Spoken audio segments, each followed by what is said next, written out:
By this video, let us study about the wave-particle duality of matter. Well, we know what is matter. Matter is anything that exists on the universe which is having definite volume and mass. So that is your matter. So here wave-particle duality of matter. So this matter which exists in the universe which is having mass and volume. So they are having dual character. What are they? Dual means two. Dual character. So they are wave character and particle character. Fine. So we are going to understand the matters, both the character, wave character as well as the particle character. Fine. So wave, you know wave. What is wave? So I am drawing a wave here. So first I drew x-axis and then y-axis. Now I am drawing a wave. So from here, this is the origin of a x-axis and y-axis. So from this point, I draw a wave.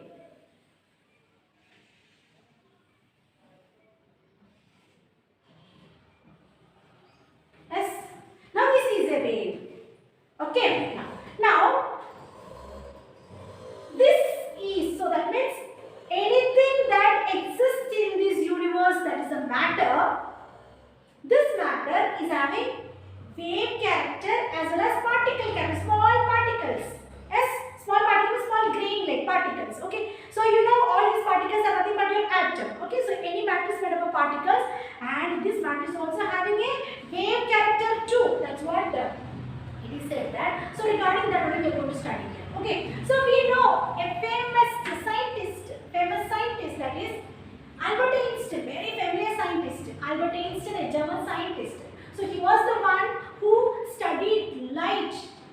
Yes, and he have proposed the photoelectric effect of light. Photoelectric effect of light. Okay, so that scientist Albert Einstein, he proposed that light too is also having a dual nature. Okay, so he said, according to Albert Einstein, he said that light is having two nature, dual nature. Okay, so he said that what is that nature of that light? Yes, that light is nothing but your particle nature and as well as the wave nature.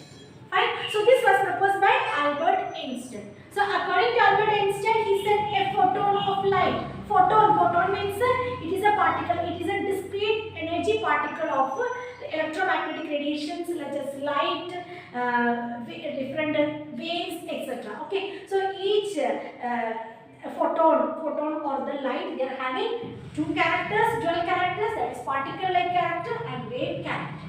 Okay, so later on, after the proposing of this Albert Einstein's that light is having dual character, another scientist, Louis de Broglie, he said that not only light, all matter which exists in the universe, they are also showing dual character. Understanding? All matter which exists in the universe is also having dual character. Okay, so based on that, what did he proved it? He proved it by deriving an equation for the wavelength of the matter wave. So he said matter is also having dual character. What are those characters? Wave character as well as the particle character. So this scientist, he had to prove his statement. So to prove his statement, what did he do? He derived an equation for the wavelength of the matter wave. Okay, so he derived an equation for the wavelength of the wave matter which is in the form of waves. Okay, so for that wave, he derived an equation for the wavelength. Okay, now you should be asking me, what is this wavelength? Okay, now you see, so I am drawing a wave here. Okay, now wavelength is nothing but, it is represented always as lambda, Greek letter lambda. Okay, so distance between this point and this point is your lambda. Understanding? So what is lambda? Lambda is the wavelength. Wavelength is the distance between this point and this point. Okay. Otherwise, you can also consider like this. From this point till this point is also lambda. Okay. Either you can consider this point of this wave and this point of this wave. Okay. So this is a single wave. Okay. So from this point to this point wavelength of this wave. Okay, otherwise this is also one wave. Okay, so wave starts from here and ends here. So this distance is also a wavelength, that is nothing but your lambda. Okay, so de Broglie scientist he proposed or he derived an equation for this lambda, for the wavelength, equation for the wavelength of the wave matter. Okay, so how did he derive this equation? So he used two equations of energy. One equation is the energy which represents the wave character, and another equation is the equation for the energy is which represents the particle character. Understanding? Yes. Now we will see how de Broglie used these two energy equations and he derived an expression for the wavelength of the matter. Fine. Niels Bohr, he treated electron as particle. He treated electron as a particle. So, according to Niels Bohr, he said that electrons they revolve around the nucleus in a specific orbit.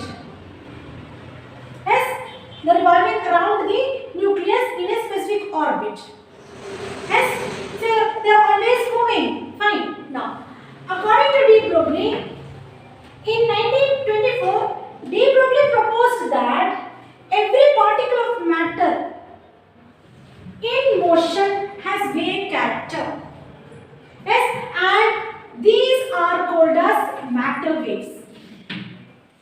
So, according to de Broglie, he said that these electrons, which is revolving around the nucleus in a particular orbit, yes, these electrons they also move in the form of waves. Okay, so these particles are also having the wave nature.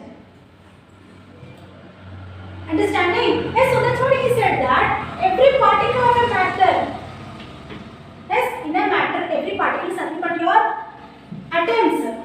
Yes, so every particle of which, so here particle is nothing but your electron here. According to Bohr, it is electron. So likewise, that statement is again much more clearly.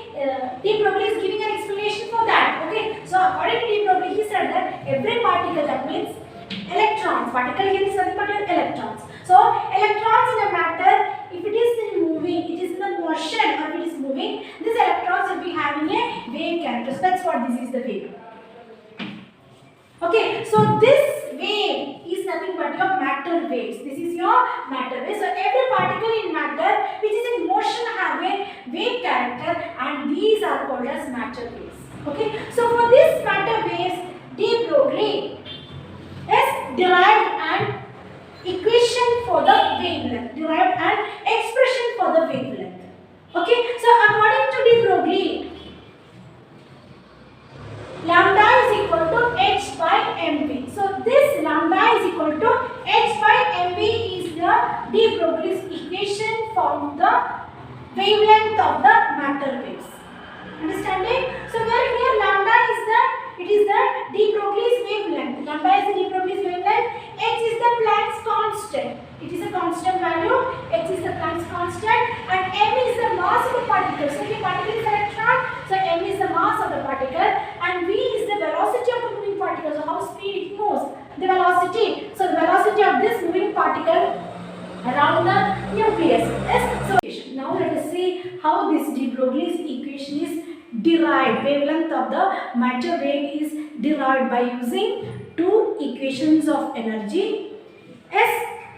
So that now let us see the derivation of de Broglie equation. So when we know de Broglie equation, it gives the relationship between the wavelength of matter wave, that is lambda, is equal to h by mc. Right now. Now, to derive this de Broglie equation, Planck's quantum theory. According to Planck's quantum theory, he gave his equation for the energy is equal to, energy is E is equal to h nu. So according to Planck's quantum theory, energy is equal to h nu. Fine then. So this E is equal to h nu, we can take it as a first equation now. So here in this first equation is equal to h nu. H is your Planck's constant. It is a constant value. And nu is the frequency of radiation. Frequency of radiations. Okay, so here we are taking as the light. We can take it. Then next, according to Einstein's mass energy relation, E is equal to mc square. E is equal to mc square. So this is the theory of relativity, relation between mass and energy. So E is equal to mc square. So that is your second equation. So here m is the mass of the particle here. That is nothing but your electron. And c is the velocity of light particle. Okay. Yes. Now these two equations. First equation according to Planck's constant is equal to h nu. That is the first equation. And second equation is Einstein's equation. E is equal to mc square. Now we are equating these two equations. Fine. 1 and 2. Why do we equate this 1 and 2? Because both equations are equations for energy E. Okay. So for that reason, both first equation, second equation are equating. So that is equal to h nu is equal to mc square. When we equate, E get cancelled. So finally we get h nu is equal to mc square. Okay. So well we know that nu is the frequency of radiation.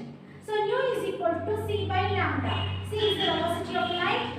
Yes, and lambda is the wavelength of the light. Understanding? Light waves. Wavelength of the light waves. So lambda is the wavelength. Okay. So from this nu is equal to c by lambda. You just substitute it over here. Okay. So when we substitute there, h into c by lambda is equal to mc square. Fine. Now see on the both the sides you cancel. So here one c, here this c square. So one c here, and on the left hand side one c you cancel. So finally what you get? H by lambda is equal to mc. Fine. H by lambda is equal to mc. Now you cross multiply. So when you cross multiply, h is equal to lambda into mc. H is equal to lambda into mc. Okay. Now from this we can write lambda. Lambda is equal to h by mc. H by mc.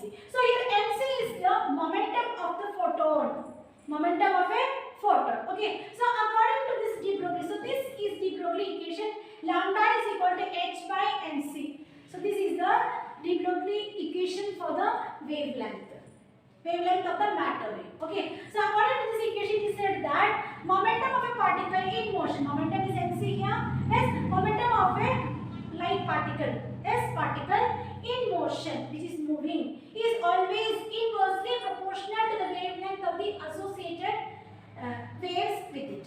Okay. So what is said here? Momentum of the particle in motion is inversely proportional to the wavelength of the waves associated with it. Fine. Now when we know that c is the velocity of light, when the speed of the particle, when the motion of the particle or the speed of the particle is less than the velocity of light, so in that case the wavelength expression will be like this: lambda is equal to h by mv. Yes, so lambda is equal to h by mv will be the expression for the particle which is always in motion, and the speed of that particle should be always less than the speed of the light. So in that case the wavelength of the particle lambda is equal to h by mv.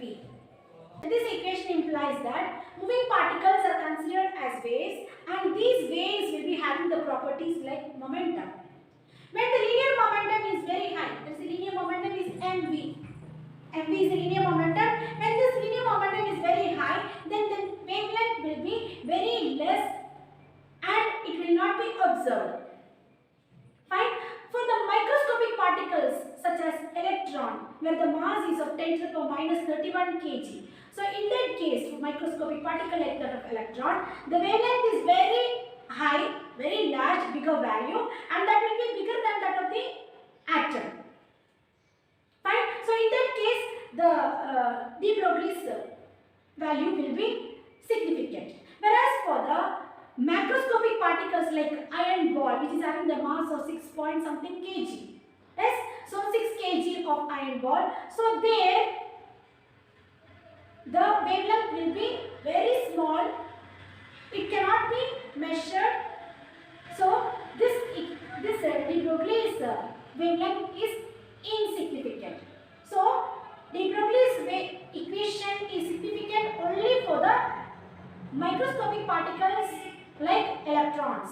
So in that case, the wavelength will be very higher value greater than that of the size of the atom. So it is significant only in the case of electrons, okay, but not significant, or it is insignificant in the case of macroscopic objects like iron ball, etc. Fine. So that's it about your de Broglie's equation. Fine. Hope you understood. Thank you.